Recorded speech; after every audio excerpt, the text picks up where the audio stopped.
Защитная оболочка. Каждый человек окружен невидимой энергетической оболочкой.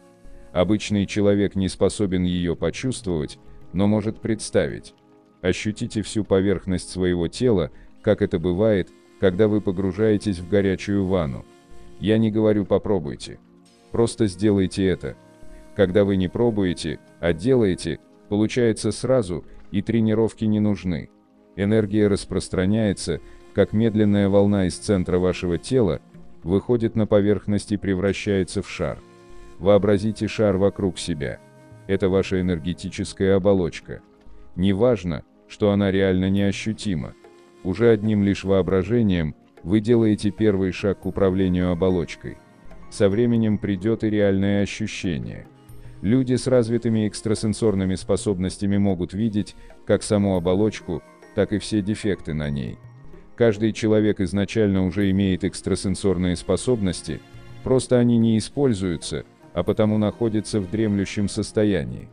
Разбудить их можно путем длительных тренировок, либо в один момент это лишь вопрос силы намерения. Конечно, обрести такое намерение довольно трудно.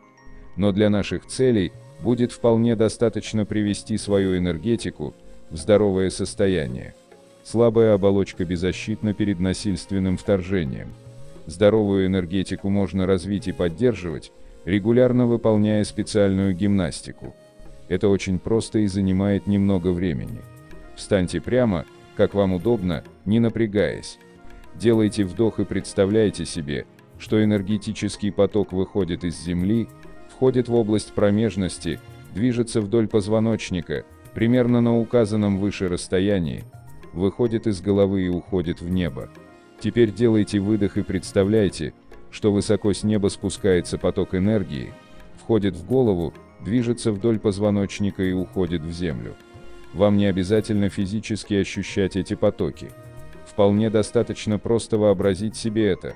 Со временем ваша чувствительность будет натренирована так, что вы научитесь их ощущать. Затем представьте, как оба потока одновременно движутся навстречу друг другу, не пересекаясь, каждый в своем русле. Поначалу делайте это на вдохе и выдохе, но со временем постарайтесь отказаться от привязки потоков к дыханию. Вы можете силой воображения, намерения, ускорять потоки, придавать им мощь. Теперь представьте, что восходящий поток выходит и разливается над головой фонтаном. Аналогично нисходящий поток выходит и также разливается в противоположном направлении, как раз под ногами. У вас сверху и снизу два фонтана. Мысленно соедините брызги обоих так, чтобы оказаться внутри энергетической сферы. Затем обратите внимание на поверхность вашего тела. Просто почувствуйте поверхность кожи, а затем растяните это ощущение в сферу, подобно тому, как воздушный шар расширяется, когда его надувают. Когда вы мысленно раздуваете поверхность кожи, сфера замкнутых энергетических фонтанов фиксируется. Все это делается без напряжения. Не нужно изо всех сил стараться что-то почувствовать. Не беспокойтесь, что физически не ощущаете центральные потоки. Вы так к ним привыкли, что перестали их чувствовать, как и любой другой здоровый внутренний орган.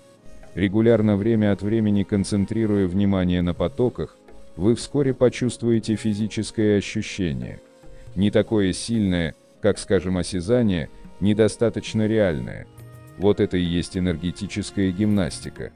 Замыкая потоки друг на друга в сферу, вы создаете вокруг себя защитную оболочку.